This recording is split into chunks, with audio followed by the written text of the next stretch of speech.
All right. Good morning, everyone. Thank you so much to folks that came here in person to attend our session. I don't know, there's a lot of really awesome sessions going on at the same time, so appreciate you all choosing to come see us. We didn't know if this room was going to be empty or full, so we're actually presenting to some folks. Yeah.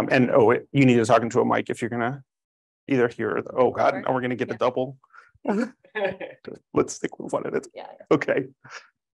We're figuring out the technology. Thanks, everyone. Okay, so today we're going to talk to you about the Red Week, Blue Week method, and really what this was something that our team came to after running into a lot of the things that came up during the keynote this afternoon, right?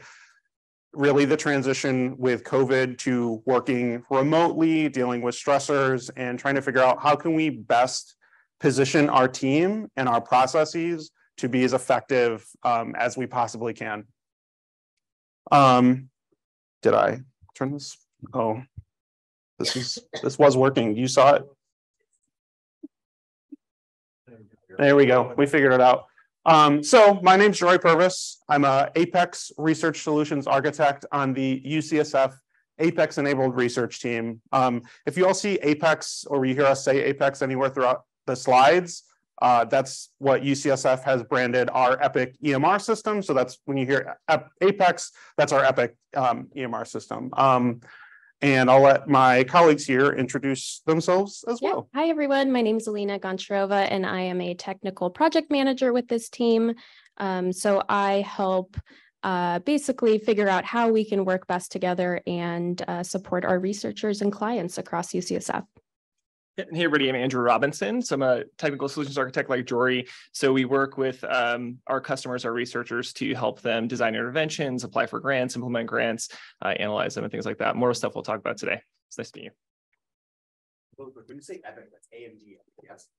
No, that's Epic, like the electronic medical record. So it's what's used at UCS Health to schedule patient visits, what they use to document those visits, bill patients, right? The kind of the whole thing. And what our group does is we work with faculty researchers at UCSF that have ideas for a research project and help them figure out how to implement that in the health IT ecosystem.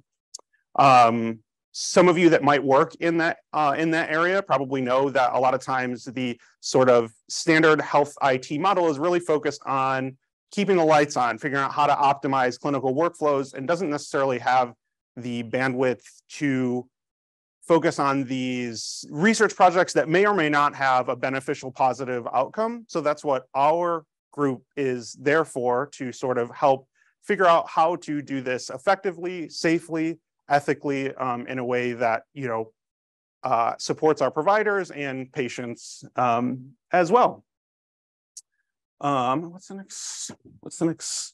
Okay, yeah. So no, that was too fast. Little sneak peek there. So before we get to talking to you all about Red Week, Blue Week, and why we came up with this method, I'm going to tell you a little story about someone. Any likeness to real people or situations is purely fictional. This is for fun and entertainment here. So we're going to talk to you a little bit first about Max. So Max's team doesn't use Red Week, Blue Week, but surprisingly they do very similar work to our team. So it's going to be really applicable for you to understand why we came up with this method. If your calendar is anything like Max, maybe it looks something a little bit like this. And just to be super clear, this is bad. This is not this is not good. This isn't where you want to be. And really what it comes down to, if anyone has read The Effective Executive, the one secret to being effective is having time to concentrate and think about the problems and the work that your team is facing, right? When we talked about the type of work that we do supporting researchers at UCSF, a lot of times they're coming to us with ideas for projects that have not been done before, right? We're not following a playbook. We're not implementing something that a lot of other places have done before. We're really trying to figure out how to do something for the first time. So having that dedicated time to be able to do deep work and think through these problems was something that was really a struggle for our team and is a struggle for Max, as you'll see. So let's start by taking a look at one of Max's days in a little bit more detail. Do I have to point this way? What am I? I can do it. Okay. So at the beginning of Max's day, he takes a look and he says, okay, I'm not too stressed. I can see I've got a couple of blocks throughout the day that I can figure out where to fit in some of my tasks. I have a conflict at 1 o'clock that Max will have to deal with. But he's not feeling too bad. So then he sort of plans it out and takes a look at, what do I have to do today? So he's got to go live. He's got to finish some stuff with that's coming up tomorrow. He's got a weekly project meeting that's also tomorrow that he's got a couple of follow-ups for, right?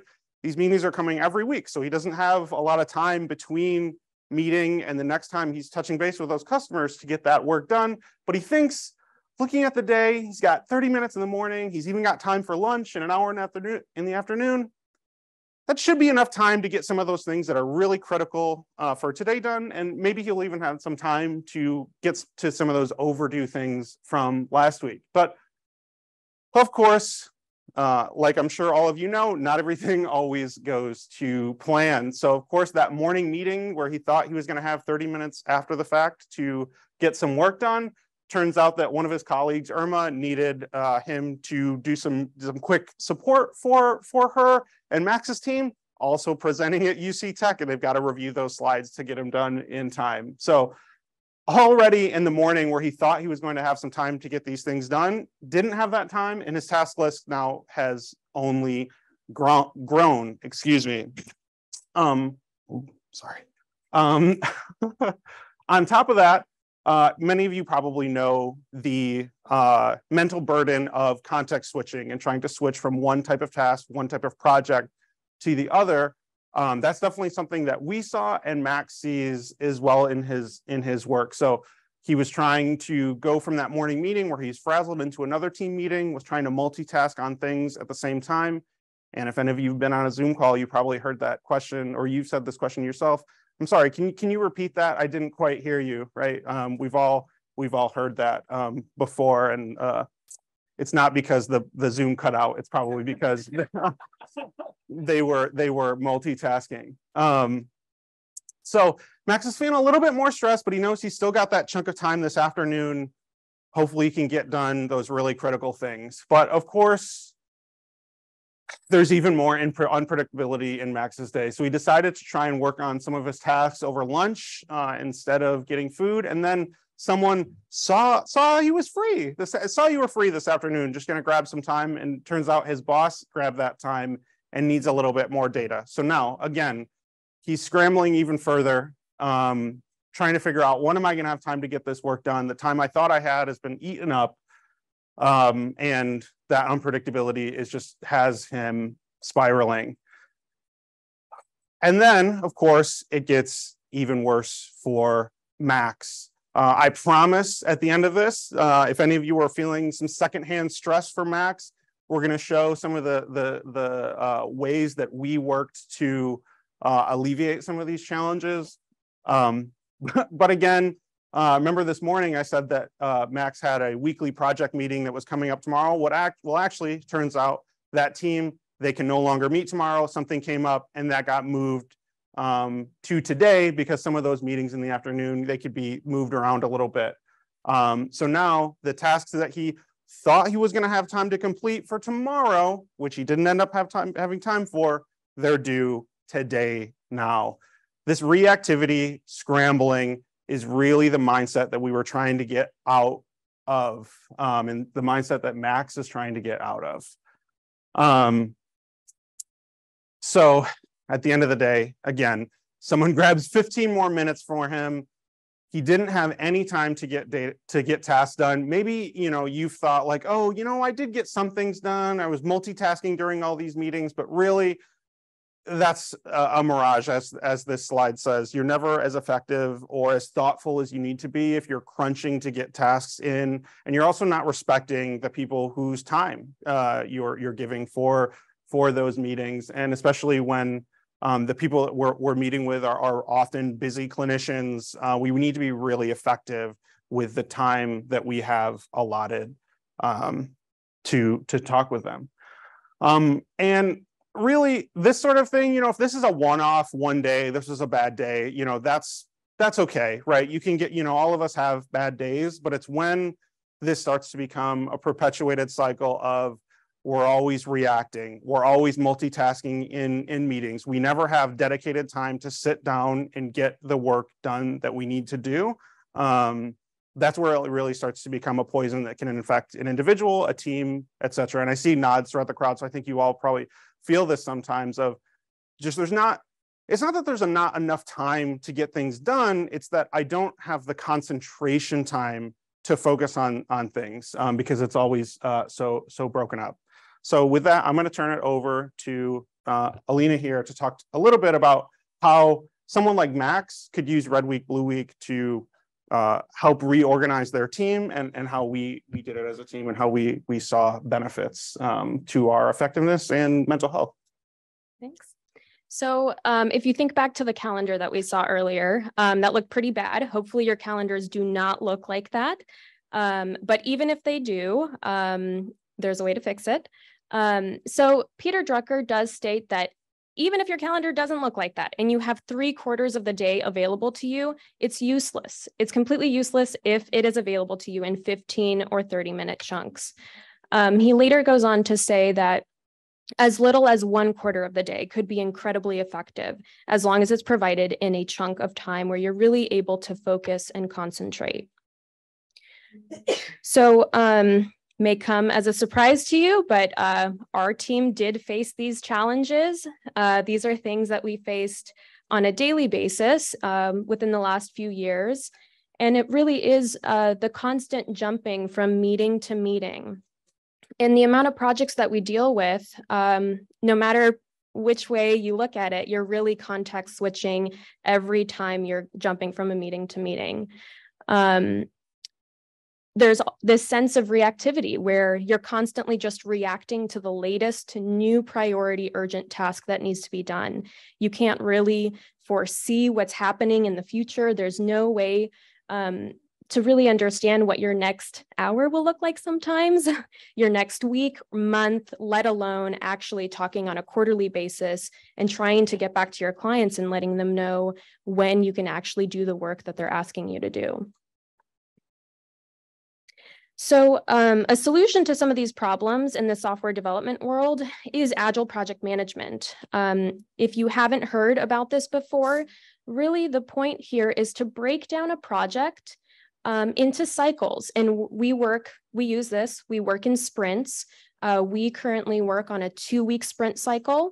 And the point of this is to plan the work that needs to be done every sprint, do the work, test it, and present that back to your clients to get feedback. And then you start over again. You iterate on the process over and over and over. At the end of each sprint, presenting something back to your clients that they can look at and provide you feedback on. All fine and dandy, great, but during our bi-weekly retrospective activity, and if you're not familiar with that, a retrospective activity is really a chance for your team to check in and see what went well in the last sprint cycle, what didn't go well, and what actions do we need to take to change this and make it better for us and better for our clients. So yeah, one Friday morning, our team had that check-in and we were just like, we can't keep up. There's no time to do the work that these researchers really need. So we came up with, oh, well, not quite yet, but the things that we're missing for our team is that we work on a lot of projects, more projects than the typical Agile team. So really right now we have over 20 projects that we are working on and checking in with various different researchers. And that's just including the projects that are in progress or in some maintenance stage. That's not even counting all of the researchers coming to us, asking us for an estimate, a quote, just a simple question. That just didn't fit into the Agile management strategy, and it just wasn't working for us. We also have limited resources. We're sitting in this very unique space in research, health, and IT. And we are a recharge group. We have to charge back for the time that we are spending on projects, which means it's always eating away at the research budget. And we want to make sure that we are good stewards of that research funding. So all of this was missing. We just couldn't make it work or fit into the regular Agile project management method. So our team thought of Red Week, Blue Week. And the point here is really providing us protected time to do the deep work and concentration time that we need on a weekly basis. So what we do is we utilize the foundation of Agile project management. So you still have your sprint planning, you still have your stand-ups, your retrospectives, but what we do is reserve half of the sprint for focused work only. This can be team collaboration time, brainstorming, anything where you are actively working on something. Meetings where you are talking about doing things do not count. You cannot schedule those meetings on Blue Week.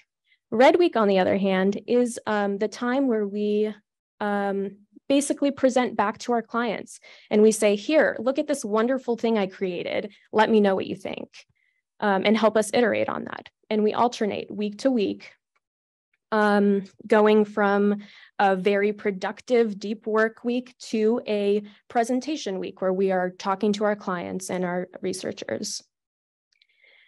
So very bold colors for a bold idea, but this is just to show you that they are completely different. They serve different purposes. Blue Week, very focused on deep work, concentration, working with your internal team members. Red Week, showing off the cool stuff that you got to work on. So what this can look like, this is an example Blue Week for our team. You'll see every morning we do a stand-up and away from the desk. We spend way too much time behind our computers. So we like to start the morning with a walk or sitting outside, or if you're a couch person, you can sit on the couch, just as long as it's not in front of your computer. And this is an opportunity for us to check in, say hello, and yes, ask our team members for help and ask how we can help each other that day. The sprint planning block, this is where we walk through all 20 to 30 projects and determine what work needs to be done. And we identify, okay, out of the work that needs to be done, what work needs to be scheduled into one of those deep work blocks. If those deep work blocks just stay there and are generic and you don't schedule something against them, you will and other people will book time over that. So in order to protect that time, you really need to label what you're doing during that deep work block. If we need to get a specific build done for a researcher, we will go in, rename one of those slots, and we know what we need to accomplish within that deep work block. Also, we do book our lunches, hold those. There's always someone that is a little too tempted to book over lunch hour, and then you really get 6 to 7 hours of meeting in the day, and that's not sustainable. So you can work with your teams to figure out what really is the maximum amount of meetings that you can handle per day. This is an example Red Week. The stand-up meetings continue.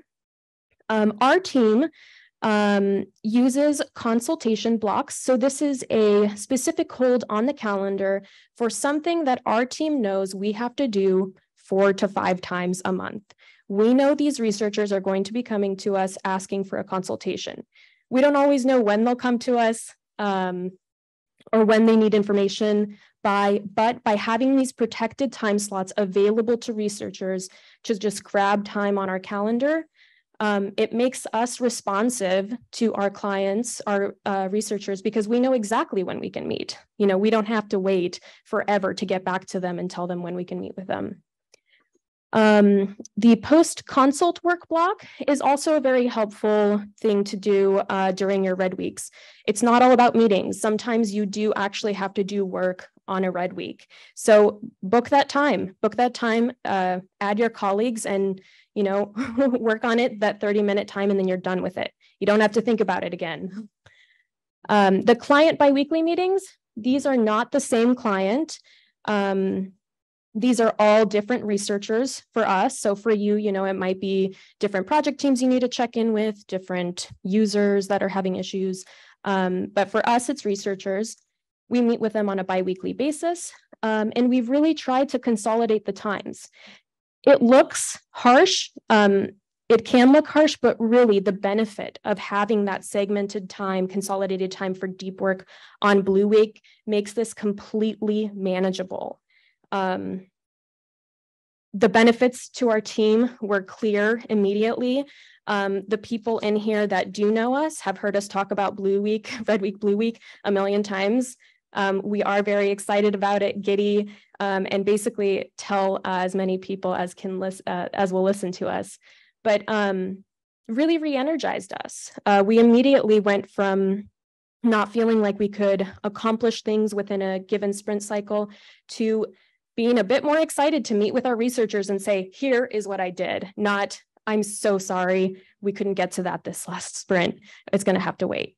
Now, of course, we don't have it all figured out. There are still, we're a work in progress like many different teams, but we are seeing incredible benefits to our job satisfaction, the way that our clients see us, the researchers, and the ability for us to really work better as a team and be able to forecast what is coming our way. So if you, if you want to give this a try and implement this with your team, what you'll want to do first is really look into the Agile project management methodology, get familiar with sprint cycles, and get on a sprint cycle. Determine if your team is really quick turnaround time, maybe you're at a 1 week sprint. If you're more like our team and you need a little bit more time to accomplish the work, maybe a 2 week is good for you. I have heard of another UCSF team that is on a 1 month cycle. So really just figure out what works for you and create a schedule. You have to utilize your calendar and create calendar blocks. We can't stress that enough because if you don't do that, somebody else will book that time. So really it's about taking control of your calendar and using your calendar to your advantage and making sure that you can get the work done that the team agreed to. The team leadership, your team agrees on a goal. What you're doing here is protecting that time to accomplish the goal that you set out to accomplish. So some of the calendar blocks, retrospectives, planning, stand-ups. I think I mentioned this one, but available time for meetings. It's not always, a consultation that happens every 2 weeks. Sometimes teams reach out to you and just have a question or want to meet with you within the week. And you don't really want to, hold teams off for a month and say, oh, I'm sorry, like we're on Red Week, Blue Week, we can't meet for 2 months. You want to have some time slots available to meet with other teams that may be reaching out to you. As you're trying this out, you do want to think about if the group that you're trying to implement Red Week, Blue Week with is a team. Is it 3 to 12 people?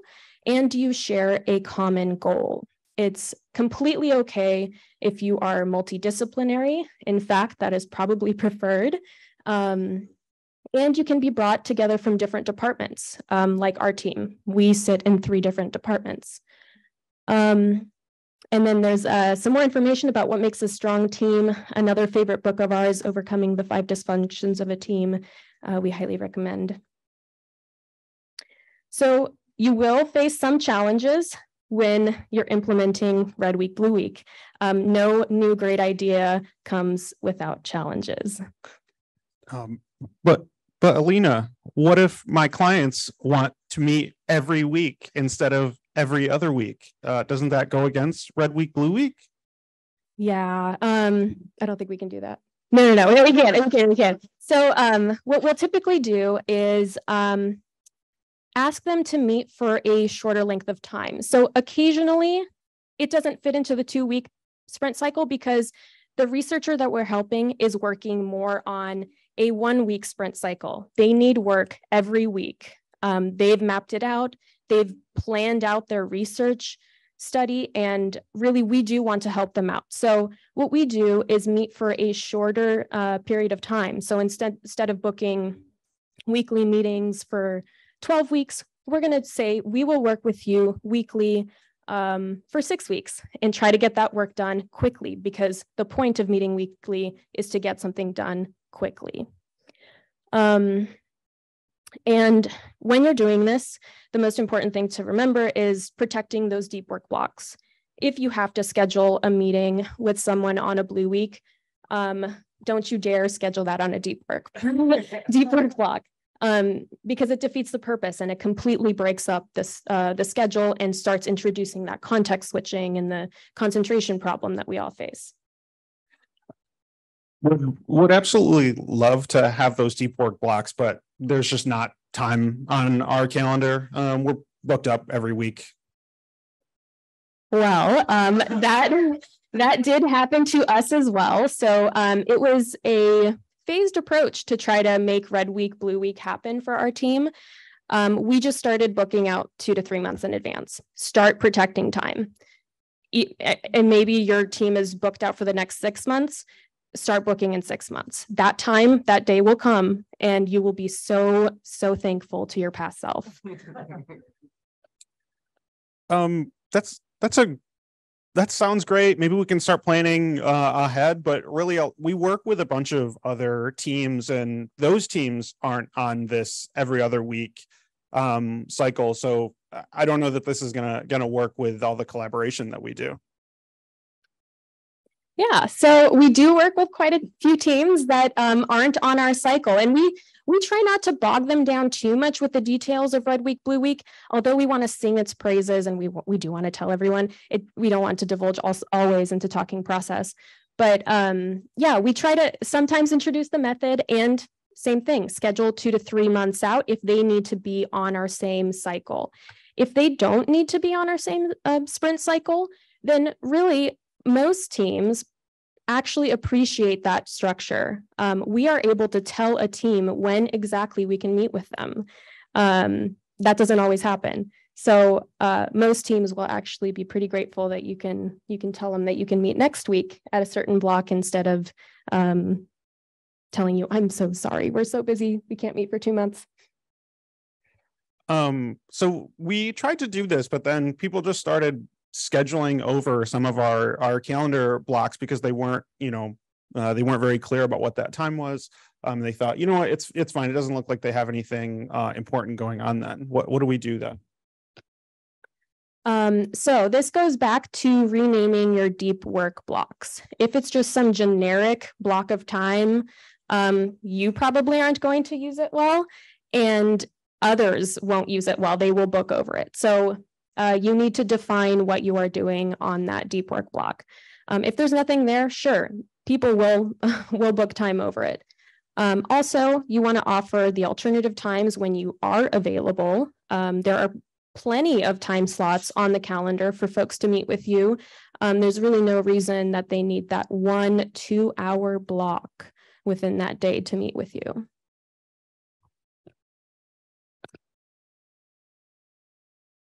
So blocks are key. We've said that over and over and over again, but we really need to make that clear. If you're not booking it, someone else is. Protect your lunches. I think most people know not to schedule over lunches, but add stress and an urgent deadline into the mix.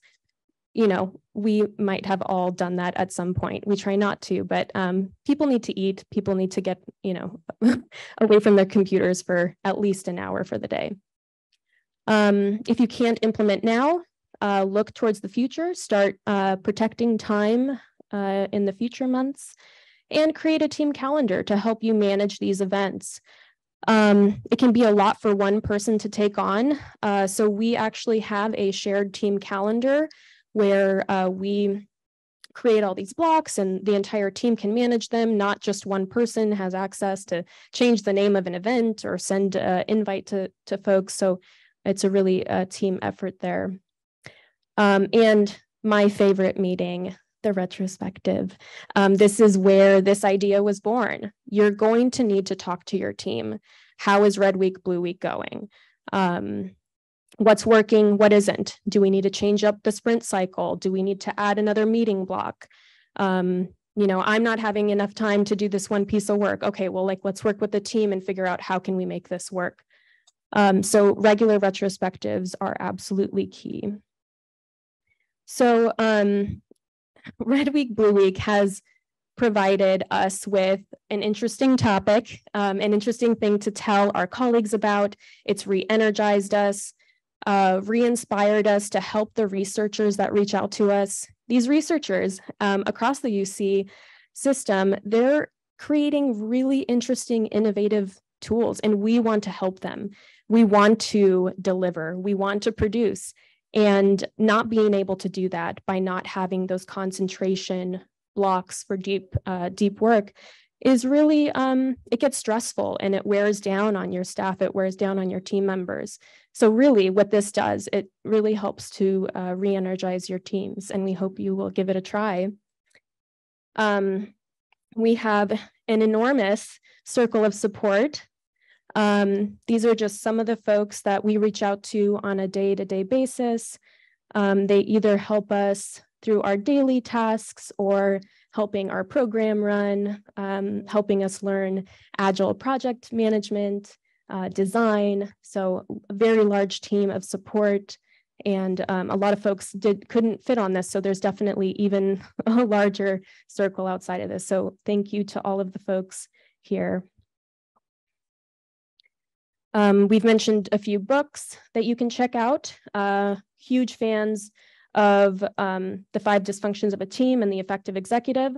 Elements of Scrum, it's a text, you know, it teaches you Scrum. So maybe read that on a work hour. The other two you can read for fun. Yeah. So thank you so much. And as we move to questions, you can read in the background this ChatGPT Dr. Seuss inspired abstract explaining what Red Week, Blue Week is.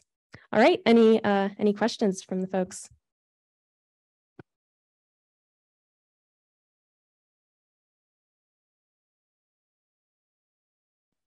Great, thanks. Hi, Joe Treach from UC Riverside. Got a quick question. Thought it was a great presentation on calendaring. How about the other two pieces of the collective helmet fire that are Slack and email, where you know, a lot of your executive sponsors may say, great, you can't meet with me until next week. I'll just get an update in these 30 Slack messages. So how is that best handled? I can take a stab. I would actually say that fortunately, Slack at least, or Teams, isn't a huge issue for us. I would say the majority of our communication comes through email. I realize that, but just specifically IMs isn't a big way that we communicate with our clients. That certainly is the case in terms of people sending out emails expecting follow-ups. And the way that we really address that is in our project kickoffs. We're very clear about how our team works. We say we work in two-week sprint blocks. We will meet with you every other week. We will talk about what we're going to do the following week. There are sometimes opportunities for us to get things done on a quicker cadence, but that, you know, just we set those expectations up front when we do that initial meeting with our clients. The other thing that I would say is that a lot of our work is generally, some of it is maintenance for things that are currently, you know, in use, but I would say the majority of it is sort of consultation, ideation, design, and then build and implementation in a situation where that sort of immediate daily urgency isn't, you know, there isn't that actual urgency where it needs to be answered today, even if somebody might feel that that's the case. So I hope that answered your question. Great. So one more thing to add about that. So since we are very prescriptive in telling people about Red Week, Blue Week, how we work and what we do, I think that they're really understanding when they have a question or they have a request for us to do something, that it goes to the Blue Week. So if they're asking us about something on a Red Week Tuesday, we very often will push it off and say, absolutely, we can get to that in the next Blue Week. We'll add it to the sprint. I think one other thing, our team doesn't necessarily deal with urgent things that need to be done that same day. If you're working on a team that really needs to get back to users within the day, one thing you can do is create a time block where everyone gets together and just tackles the Slack messages or the tickets within that time frame to get back to folks. But really, you're protecting that time. I think it's pretty rare that you would need to be available at every minute of the day and constantly checking Slack, but your team might be like that. I'm not sure.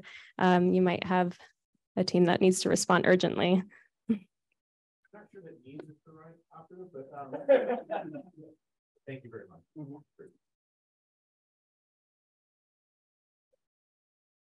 There you go. Hey, thanks. I'm going to ask a few questions that came in from our participants online. So Bobby asks, do you find that deep work spills over into the Red Week? That's you guys. You're the ones doing. No. Primarily because you saw an example there of what a Red Week looks like, and generally they are pretty booked up with client meetings or project meetings, and then maybe some there are gaps in here for responses to email, responses to Slack. Right, we're not on Red Week, we're not meeting 9 to 5 back to back, so there is some time for lighter work to get done, but I would say that generally we don't actually have the time or energy to do it on Red Weeks. And you heard Alina talk about how like reinvigorating this process is, and really it comes down to Blue Weeks, because even if you're in the middle of a Red Week and you don't have time to do that deep work, there's a light at the end of the tunnel next week where you will have that time to step back and breathe. And there's that incentive, you know that your Red Week is pretty booked up. So if you don't get your work done, if you really don't utilize that deep work time, you're going to hurt pretty bad on a Red Week. So it does provide an incentive. Hi. So these are really good techniques for managing what you have on your plate, and I totally will apply this learning today on my calendar. Is there any strategy being done to make sure that no one else drops tasks on your plate? In other words, manage the work in progress, make sure that the flow of the projects being assigned to people are controlled at a level higher than dropping out on your plate. Makes sense? Yeah. So anytime we start a project with a researcher, as Jory said, we're clear about how we work so that there's no surprises. But during that time of a biweekly meeting with them, we present back the work that we did and we get feedback. So the feedback sometimes is another task, other work that needs to be done. We're not perfect at this yet, but what we are trying to do is really tell folks, okay, we are going to take this information that you have told us, and when we do our sprint planning, we're going to determine when our team and who on our team will be doing that work. So we try our best not to state directly in the meeting, yeah, I'll do that. I'll get that to you by Friday. So we're trying to remove that out of our vocabulary, but it is a work in progress. But really just having that sprint planning time, every 2 weeks, every week, however often you need to do it, to assign what needs to be done and plan to the future. So just telling folks that's not how we work. We'll get back to you about when that can be scheduled. Yeah. One other thing that we are this is definitely still a work in progress, especially because, you know, this strategy is something we've been doing for just about a year now. So we've iterated over that year as well. Like we said, those retrospectives are really important. But one of the things we're trying to do is, as we're doing that sprint planning and estimating we try and estimate how much time do we think these tasks are going to take us. So one of the things that we're trying to do is figuring out, you know, you're talking about what if tasks come up out of nowhere? How do you deal with those? Is trying to understand, well, how much on average can we get done in a week, and how booked are we for this week? I'm sure there's other teams that try and manage and estimate their throughput, that sort of thing. So if you have an understanding of how much can get done, you can sort of understand, oh, if something gets dropped in out of nowhere, is it feasible to do that, and being able to answer that question. So I would say that's not a place, thanks for the 5 minutes left. That's not a place where I would say we've perfected yet, but something that we are trying to do to address that exact type of thing. Yeah. Hi, my name is Ben. I work at UC Berkeley Student Affairs IT. So you guys presented this as a sort of like 50-50 split between deep work and client work. But, you know, let's say I'm on a very client-focused team and I might need more than 5 out of every 10 work days for client meetings. Or I'm on a very deep project-focused team where I don't necessarily need five out of every 10 work days for client meetings, but I could really use that for deep work. What are your strategies for sort of finding that balance for a particular team? We were definitely expecting that question, or some form of that question. So yeah, you know, it really depends on your team. So having a time to check in with your team members and really think, how much time do you need? If you're on a 1-week cycle, maybe try out Mondays and Tuesdays you're doing deep work, the rest you're meeting with clients, or maybe it's the mornings, or maybe it's just the evenings. But it's all about trial and error and utilizing that sprint cycle to your benefit. Try something out for 2 weeks. Anyone can try anything for 2 weeks. At the end of the week, check in with your team, see how it's working. If it's not working, switch it up. Yeah, the one thing I'll add is it's definitely red week, blue week. You know, if it's red day, blue day, that works as well. Or if it's, you know, red week and a half, blue, you know, half a week, that works too. The secret here is not really the amount of time that you're doing it. It's more around making sure that you're blocking time for deep work and respecting those blocks. So I think once you start disrespecting your blocks, then it all falls apart. Mm-hmm.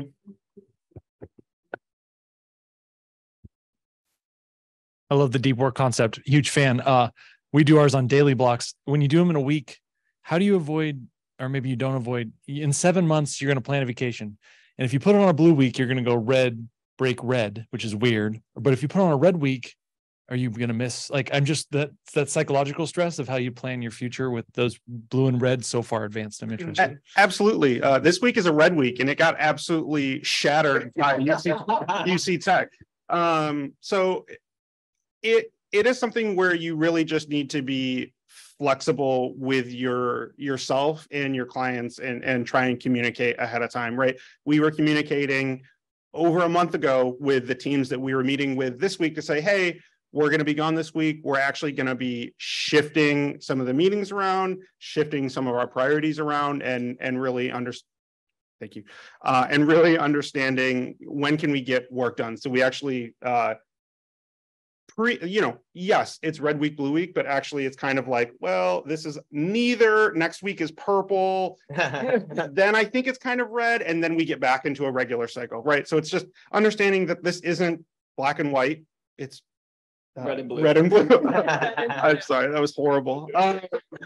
But you know, it's just about being flexible, and understanding that you need to set aside, if your team does this type of work, it's important to set that set that time aside and respect it. Is really the key takeaway. Yeah. And I'll just say one more thing. What this introduces is predictability. You really can look months ahead and say, I have this vacation coming up, talk to folks and move things around. Time for one more. Hey, these came in online, so I'm going to sandwich 2 questions, so answer quickly. Did you need any leadership approval to implement this? Was it top down or bottom up? First question. And the second question is, for the consultation blocks with researchers, are those meetings, do they include the entire project team? And the question notes that sometimes it's hard to find availability for everybody everybody on the team. So no, we did not get leadership approval before doing this. We are very lucky to work with faculty advisors and managers that really are interested in our well-being and making sure that we're producing what we need to produce. So really, I think they were very welcome to have this idea come from the team and try it out. Do you want to answer the? What was the second one? Oh, the consultation blocks. Yeah. That's the point of scheduling 2 to 3 months ahead of time, right? You saw in the Red Week, I'm not going to go. You saw in the Red Week example, there's a few different consultation blocks, right? And those are blocks when consultations can be scheduled. It's not that they will always go in those times. So when people are saying, hey, we need to meet with you and do a consult, we say, these are the times that we have available. This is what has been scheduled. So we already know the people that are or we already know that time is set aside. We also do work with other teams that need to be involved in those consults. We send those blocks to those teams and they understand sort of try and keep that space open. We might need you for a consult. They generally have a few folks on their team that could be tapped into those meetings. So even if there's a conflict, it's likely that someone from that group can attend. So time's up. All right, thanks. Thank you so much. Thank you, everyone.